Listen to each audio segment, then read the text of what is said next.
جب آپ غیبت کرتے ہیں تو آپ کی نیکیاں دوسرے کے پلے میں چلی جاتی ہیں. اس پر بھی کافی ساری روایات ہیں.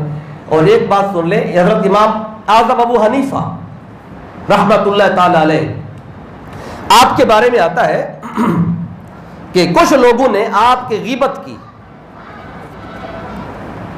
تو جب آپ کے بارے میں آپ کے نقص اور عیب ٹٹولتے رہے کچھ بندے بھی, امام اعظم ابو حنیفہ ایسے ہیں ایسے ایسے ہیں, تو ایک بندے نے آ کے آپ کو خبر دی کہ فلاں فلاں بندے نا آپ کی غیبت کر رہے تھے. تو آپ نے فرمایا اچھا میری غیبت ہو رہی تھی؟ اس نے کہا جی ہاں. تو آپ نے کیا کیا, شام کو نا آپ کچھ مٹھائی وغیرہ لے کے ان دو لوگوں کے پاس پہنچ گئے, سلام کیا, بیٹھ گئے. تو اس دن کو امام اعظم ابو حنیفہ کی وہ غیبت کرتے رہے تھے. تو آپ شام کو مٹھائی لے کے پہنچ گئے, بات چیت ہوئی, تم نے کہا کیسے مٹھائی لائے؟ فرمایا یہ آپ کے لیے ہے. کہ لے ہمارے لیے کیا, ہم نے تو کوئی اچھا کام نہیں کیا. کہتے کون سا اچھا کام؟ تم نے تو بڑا عمدہ عمل کیا ہے. کیا کیا؟ کہ تم نے اپنی نیکیاں مجھے دی ہیں. تو آج کون اپنی نیکیاں کسی کو دیتا ہے؟ تم نے کہا ہم نے کب دی اپنی نیکیاں؟ ہم نے تو کوئی آپ کو نیکیاں نہیں دی. فرمایا کیوں نہیں دی؟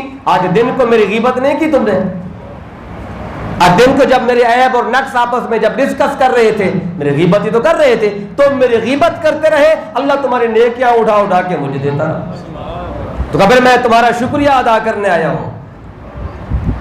تو بندے کو پتہ ہی نہیں ہوتا اس کے نیکیاں ادھر جا رہی ہوتی ہیں. آپ کے پاس ایک شخص آیا, امام حسن بصری کے پاس ایک شخص آیا. اس بات کو امام قرطبی الجامع لاحکام القرآن میں بیان کرتے ہیں. امام قرطبی نے اپنی تفسیر میں اس کو بیان کیا غیبت کے باب میں. ایک شخص نے حضرت امام حسن بصری سے جا کے کہا کہ مجھے معلوم ہوا ہے کہ آپ میری غیبت کرتے ہیں.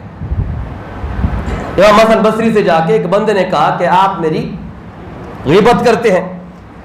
تو امام حسن بصری نے کہا کہ بھی تمہیں مغالطہ ہوا ہے کہ میں تمہاری غیبت کیوں کروں گا؟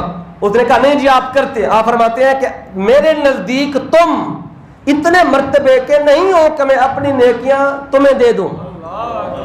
میرے نزدیک تم اس لیول کے نہیں ہو کہ میں تمہاری غیبت کر کے اپنی نیکیاں تمہیں دوں اور اپنی نیکیوں پر تمہیں حاکم بناؤں.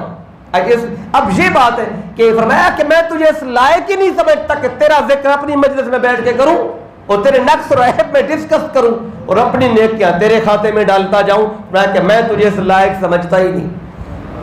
پھر اسی طرح امام نووی نے لکھا ہے کہ امام عبداللہ ابن مبارک رحمۃ اللہ تعالی علیہ, یہ بہت بڑے جلیل القدر یہ محدثین میں ہیں, امام عبداللہ ابن مبارک, اور امام جرح و تعدیل ہیں. تو انہوں نے کہا کہ اگر میں کسی کی غیبت کرتا, امام عبداللہ ابن مبارک فرماتے ہیں اگر میں کسی کی غیبت کرتا تو کہتے ہیں میں غیبت کرتا تو اپنے ماں باپ کی کرتا. اگر میں کبھی کسی کی غیبت کرتا تو میں اپنے ماں باپ کی غیبت کرتا. کیوں؟ کہ وہ میری نیکیوں کے زیادہ مستحق ہیں. اگر غیبت کروں بھی تو اپنی ماں باپ کی کروں تاکہ میری نیکیاں ماں باپ کو ملیں, کسی اور کے کھاتے میں نہ جائیں. اس لیے یہ وہ لوگ تھے جو غیبت کے فلسفے کو سمجھ گئے تھے.